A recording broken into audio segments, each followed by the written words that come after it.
such a nice luxury in art to be able to embrace all the stuff that happens along the way. You just know if it's good or not. That's glamorous, biggest aha ever.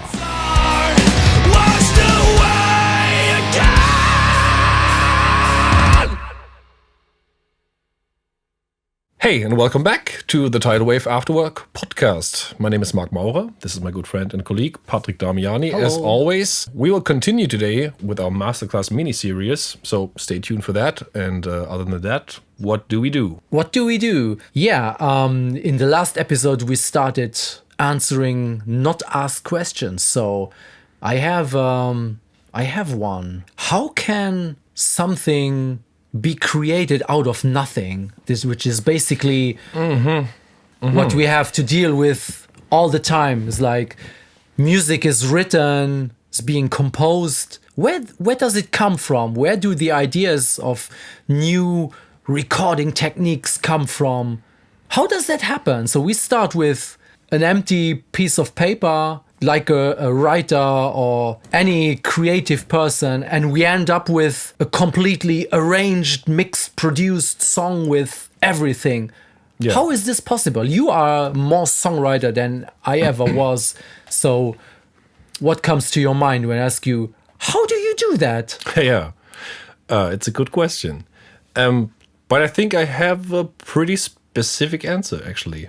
Funnily. Go for it, yeah. I would say, first of all, when we're talking about composing a song, for me, it's all about emotion in a broader sense. And that could be anything from a sense of groove. It could come from a sense of what would I like to dance to. It could be a lyric, like a topic. So what I'm saying is there's some sort of intention. I want to express something. And then the way I think about creating something out of nothing is, I would say, it's a combination of, first of all, just a vocabulary that you just have. And by that, I mean listening to music all your life, having friends, family, conversations, hobbies. Having a life, yeah. Congratulations, you have a life. Thank you very much. Yeah, and then, okay, I give you another, a picture for it. I would say for me, it's like if you would have to paint a picture and you have, like you said, a blank piece of paper, canvas, yeah. I like to think about it as there would be some like fog between you and the piece of paper.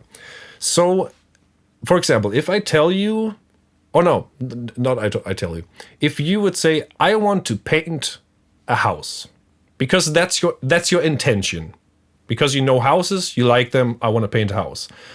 You don't know who doesn't like houses. Yeah, so. Yeah. But let's go with this example.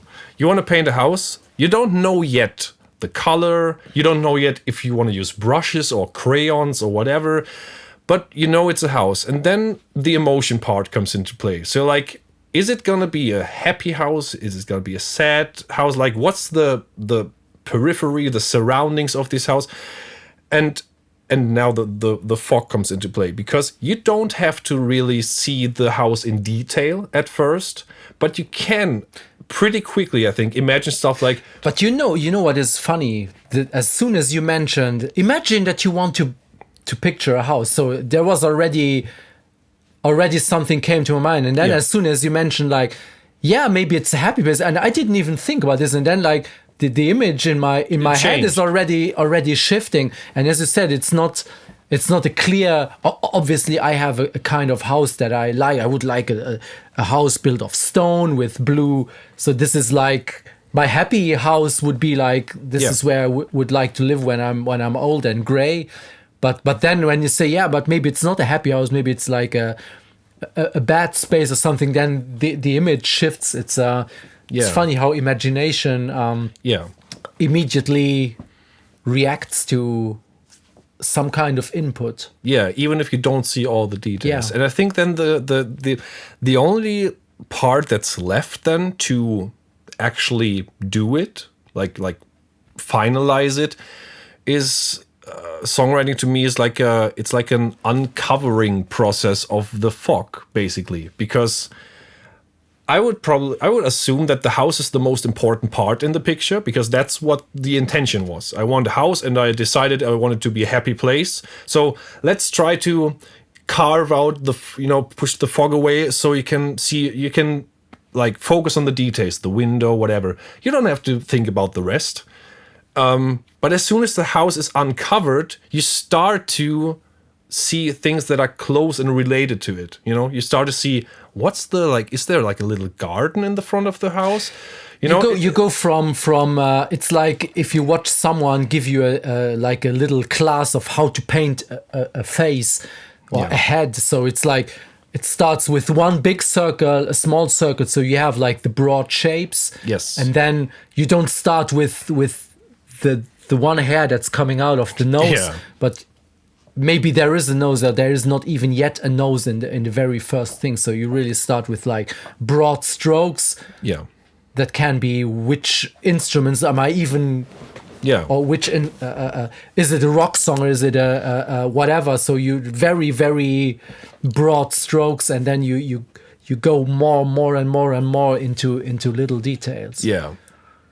And that's also like, if you want to go into the actual part of talking about writing a song, that could just be, I want a dark song because I feel like I want to tell a dark story, but for some reason there's a weird feeling of it should still be like danceable. Then you could just choose like a tempo or just a groove in your head, and also that's a lot of times what happens. It's like beatboxing in your head. You go like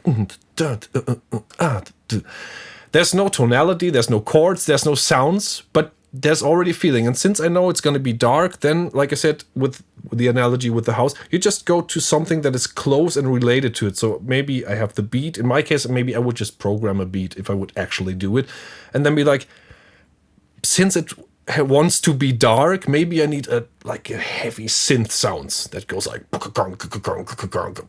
and then you build from there. And that's like the uncovering part, because as soon as you have that, then you hear like, oh, there could be like something layered on top of that. You don't have to. Everything builds on before, and it influences whatever decision comes. It's the next. puzzle thing again. You can also work on different parts. You can start with the drums, which is maybe this corner of the picture, and put a little bass line to it. But then you're like, maybe some choir. So you just record some choir or some vocals. So, you have the edges of and then you start connecting. Yeah. And then in the end, it's like, you need the initial spark. And then after this, it's experience and inspiration, and having grabbed everything that was thrown at you during your life, that you... Exactly. It's your vocabulary that you build up during making stuff like this, and using this, and it will guide you. But I really also find it's really amazing how you sometimes really don't know where things are going to lead you. Yes. I'm doing the same thing. I'm my big passion besides music and music production is building furniture, and I often start with like exactly as you say. It's like, okay, I want to build a cabinet of some sorts. For example, my long-time project is building a tool cabinet, which is very, very, very detailed. I'm 400 hours into it now. Oh. And I want it to be like the masterpiece of tool cabinets, like something unseen before. Yeah. And I'm working for 4 years on it already. Mm-hmm. And I still don't know what it's going to be in the end, but it's like, okay, I started with the cabinet, and then now I'm going to start to fill it. Yeah. And just go with the flow. And I don't know, sometimes I make a mistake, and then it's like, I need to fix that mistake. And this brings me to a really great idea, because hadn't I made that mistake, and hadn't I embraced that mistake, I could have thrown that piece away and start all over. But I say, but now I need to fix it. I have a little crack, so maybe I make a feature out of it, and I'm going to cover that crack with something really creative. Yeah. So we really have to embrace whatever is happening on that creative path. I think it's important, and maybe this sums up the whole topic in a nice way, that you use the word embracing things. And I think that's the nice thing if we're talking about creating something out of nothing that is in a, let's call it, artistic way, and not only in the purpose way. Because like you said, when you're building a cabinet, of course it serves a purpose, but it's also just your passion. So if for some reason that path, when you finish it at some point, who knows, in 4 years, in 10 years. Yeah, in 10 or 20, yeah, it doesn't matter. It's such a nice luxury in art and, expressing yourself, to be able to embrace all the stuff that happens along the way. Because in most things in life where we just, we have to get up, we have to work, we have to do things, and things just need to be done or perfect, or have to work and fulfill the purpose, that's the nice thing about creating, because it serves no purpose. It serves no purpose. Yeah. It's happiness, it's joy, it's just lifetime that you spend on a thing. And that path is just, it's a miracle in a way, because like I said, you don't know where it leads you, but just embrace exactly that feeling of not knowing. I think that's probably the whole reason I'm writing songs. Yeah. It's just very exciting. Yeah. It is. Cool. Thank you for shedding some light on creating something out of nothing. Yeah. Cool question.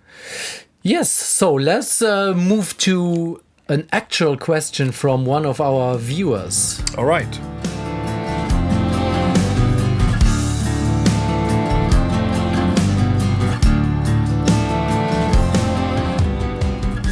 All right. We have a question. Question from, and I'm sorry in advance if I'm butchering the name. Do it. Just do it. I would say it's Infor Ngala. I hope I'm sorry. Okay. The question is, it even says your name. Patrick Damiani. I am an FL Studio guy and been trying to mix and master my songs in that DAW. But when I listen to my tracks in relation to the hits that play on radio, there's a level of smoothness and rightness in these songs that mine miss. Do I need to work harder or just start using a different DAW, as most colleagues have advised me? How do I get that level of smoothness and tightness in my mixes? Is there something I am missing? Okay. I have had contact with Mr. Ngala over a Facebook group, and he wrote the question there. So, and I asked him to send over one of his mixes so that I know what he is talking about. If he says, yeah, he's missing smoothness or something. And what I've heard in the mix is something that I hear in a lot of not completely super pro mixes. A lot of stuff was really well. The song was great and everything was cool, but the voice had serious sibilance, which is a classic that gives you like an immediately harsh feeling. If you have then a recording that is a little bit harsh and abrasive on your ears, then just soften all that stuff, lower all the abrasive stuff, all the sharp S's, all the sharp T's and K's and everything. That already will mellow out the vocal immediately, right away. Yeah. And then another thing is that I suspect that it is because of the listening environment. If you are working in an untreated room, or maybe with headphones that maybe boost low end a ton, that there is a lot of solid low end or low mids missing.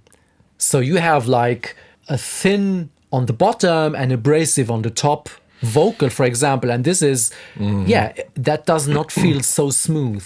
Yeah. If you fix this, if you leave all the fundamental stuff in there and take care of smoothing out all the top end, then you will have a lot more smoothness in there. These were the main things that struck me instantaneously.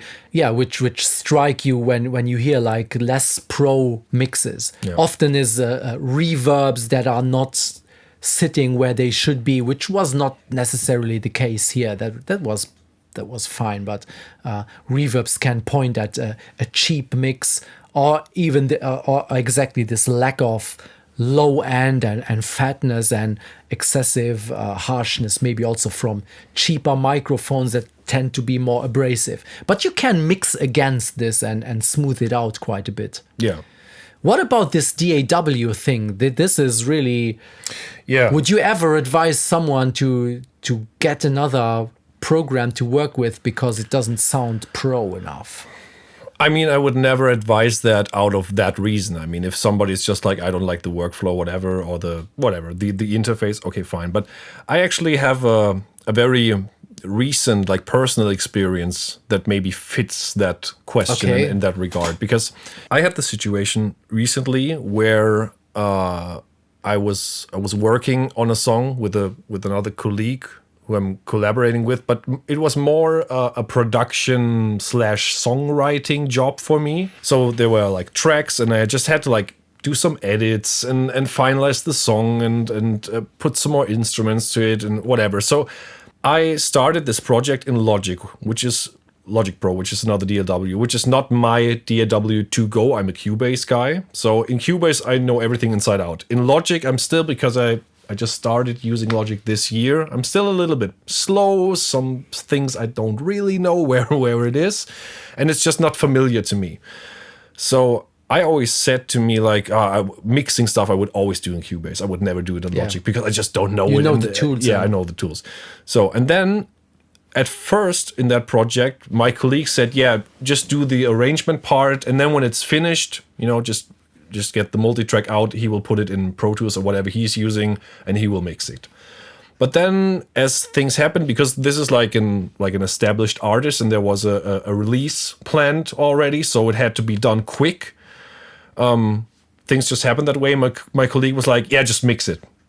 And I was like, because there was like time pressure. So I needed to make, I'm talking about a few days, in my regular, like, for an album.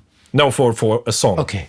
yeah. No, but still, I was like, okay, because I thought my natural response would be, I need to get the tracks out, put them in Cubase, but then also they will, just like logistic problems and time restraints where I was like, I can't I need to make this happen in Logic. So I mixed it in Logic. This is the first mix I ever did in Logic. And I sent the track to my colleague, who was then gonna master it at least to just have another set of ears. And I was pretty sure that I missed something, or I was just like, the automation felt wrong because I just wasn't used to it. I sent it to him and I really respect him, and he was like, great, thanks. And I was like, oh. So which means that Mr. Ngala has to buy Logic Pro then. Exactly. No, of course not. No, but I thought maybe that's a good point to make because it's an actual example where I figured out for myself very recently. It's just a tool, and the thing that sets you apart from somebody else is how you hear things, how you are able to transform what you hear into what you want to hear, and the DAW isn't holding you back. So the only but consider is, I don't know if Fruity Loops maybe is a DAW that you could compare to maybe GarageBand or something that is so restricted that there are just some things that you cannot do. Maybe you can't write automation, or maybe you cannot load third-party plugins or something. I really don't know. If that's the case, then maybe you are missing out on something, and you should get maybe one of the dozen DAWs that offer these possibilities. But if you can load any plugin and if you can write automation, there's nothing that comes to my mind why you should use a different. They definitely don't sound different. One DAW is as fine as another one, as long as you can get along with the workflow. I hope that helps. Thank you for the question. Thanks.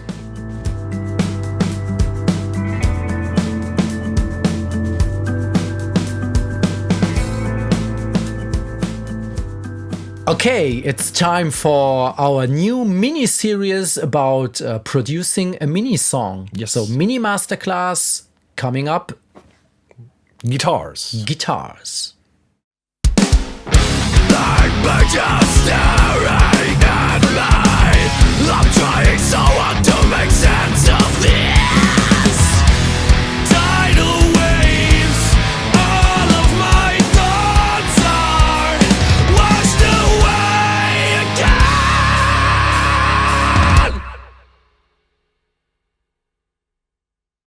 All right, so for the guitar recording of this little mini song, we are basically using two different setups because we want to get a little bit of variety and width in the mix later on. So basically we're using my PRS standard guitar, which is a lovely guitar. I just like to play it. And with this guitar, we're going into a little boost pedal just to change the gain structure of the Soldano amp that we are using slightly to make it a little bit more, I would say, creamy sounding and not so crumbly sounding. This then also goes into the cabinet, which is in the live room, where Patrick will later on show you the microphone situation. Other than that, for the second track, because we're double tracking, as I said, we're using Patrick's Ibanez guitar, which is going into an Engel amp and then also into the cup in the live room. Yeah. A few aspects that I want to talk about is starting out with, I'm using a Tortex Dunlop pick. It's the 0.88 millimeter pick. So it's not like the thickest pick. It's also not the lightest pick, but I just like to have a little bit of flexibility because in this case, we are down tuning the guitars. I think we are in C sharp, but in a drop tuning.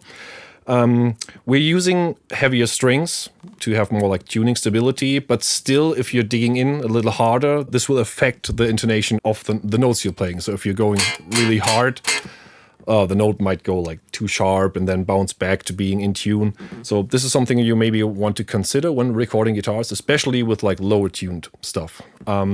Another thing is when you listen to the song, the mini song, it's basically combined of two parts. The first part is like a fast palm muted riff, and the other part are like held out long power chords or like chords in general.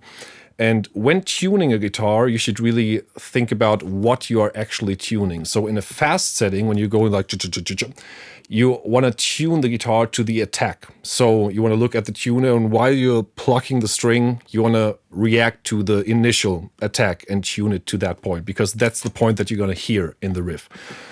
Whereas in the held out chords, you want to make sure that the note, when it's ringing out, is in tune. Because it's natural for a stringed instrument that the note, the initial attack will bounce a little bit sharp, but it's just a split second. So you want to make sure that the intonation, especially when you're playing chords and not single notes, is really in tune over a long period of time.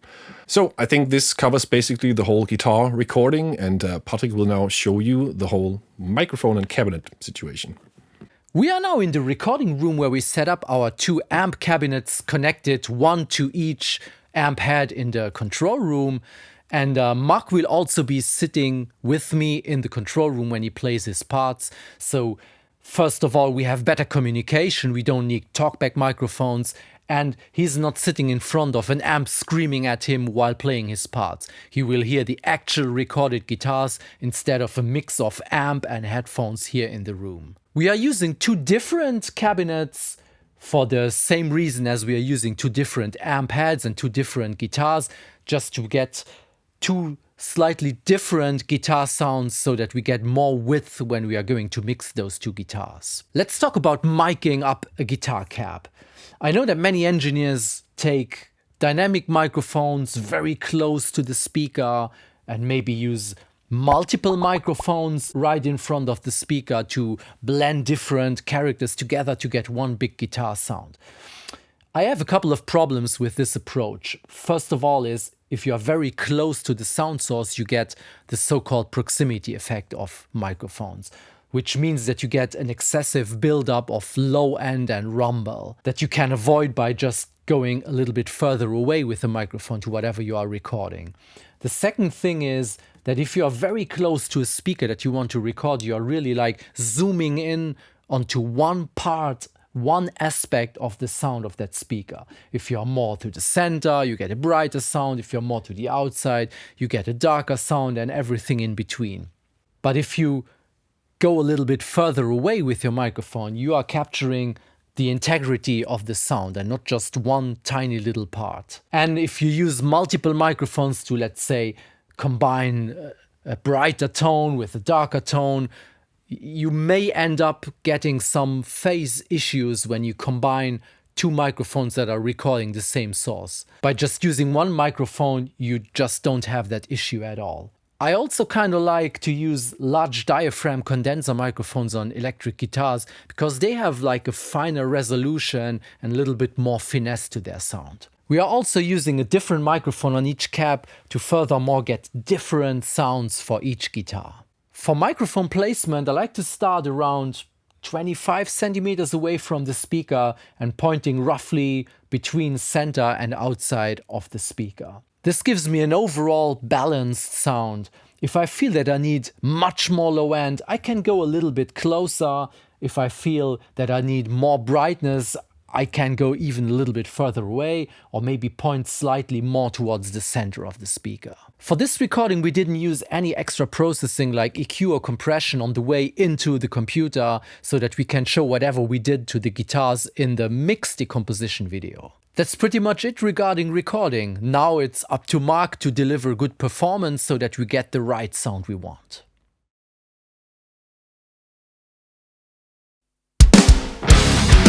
But just staring at me, I'm trying so hard to make sense of this. Tidal waves, all of my thoughts are washed away again.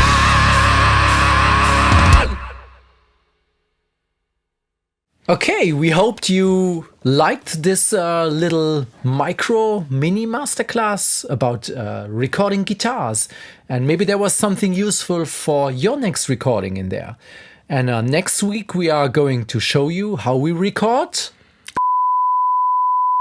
We're not going to tell yet. You will have to subscribe to the channel and so that you get an update for More stuff. Okay, we have another question that we would like to Final question check out. for today. All right. The question is from Tassos Zarakis. Hi. Hi. The question is, what is the last significant aha moment you had about some of your usual processes, and how did it help you improve your productions or mixes? The first big improvement was getting right monitoring. I had always like good speakers. The first set I worked with was the classical Genelec 1031 and NS10 combo, but I never got along with it. I don't know. And then I bought Adam S3A, which were really nice monitors. That was a big step up for me, but the final big step came when I finally built my own speakers. Yeah. Not because I'm so good at building speakers, it was a cooperation with a mastering engineer, but we spent months working on these speakers to get them as natural sounding as humanly possible, compared it to everything that we could get our hands on.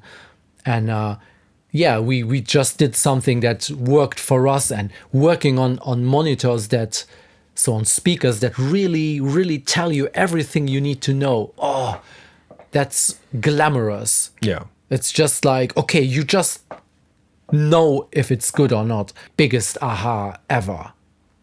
What do you have? Do you have I would say that it's an aha moment that comes back, that comes and goes, but it just gets better over time, which is like, I think at some point, like early in my mixing days, there was this tendency of being extremely surgical with EQ sometimes, to a point where you eliminate a source, basically, you know, you suck out all the life. Yes, exactly. And obviously I'm not at that point, like I'm far off that, but still, you know, there sometimes it's like little trends, you know, sometimes there's like a month or two where I get a little bit more surgical, and then every time I come out of it, I realize more and more than like, for example, I put up a vocal, and let's assume it's a well-recorded vocal, and the take is fine, and it's tuned, it just sounds nice. I just realize more and more that if I just, I don't know, compress it in a way that I like, and then put some very broad EQ on it, 90% of the times I'm done. And the more I go into and start, you know, also like late in the mix, you know, you have your vocals and it's pretty good, and you're doing the last bit of automation in the mix and blah, blah, blah. And then you hear something and I'm like, let's pull up the EQ and maybe do a little dynamic blah here, but then you hear another one, and then that's always as soon the as point. you start with one, the next one pops out, and the next one pops out. So I would say it's not like one aha moment, but it's like I said, it comes again and again, because there's just like this tendency. There's like this. It's just like do it if you have like there is really something that really needs to be addressed. Address it. Go in and EQ it surgically. But if there is nothing to be done, then leave it away. I think that's the aha thing. Just leave it untouched if it can be untouched. Yeah, just don't assume that there must be a problem. It's like pulling up a distorted guitar, where if you pull out everything, you can just mute the guitar. Yeah. That would be like the fun answer. Yeah. If there is no need for a compressor or an EQ, just don't put one. A track can be left alone and dry, and it's perfectly fine. Let's keep it at this. 100%. Okay. Awesome. Thank you. Thank you very Thank much. you. Thank you. That was great. Thank you. Thanks for watching, I guess. I guess too. We have finished already, yeah. If you want to support us by telling YouTube that you somehow would like to see the next episode, maybe, then subscribe and like and comment. We would really appreciate it to talk to actual people and not just stare at the lens. Yes. That would mean a lot to us. So thanks for watching, and see you next episode. See you next episode. Bye-bye. Bye-bye.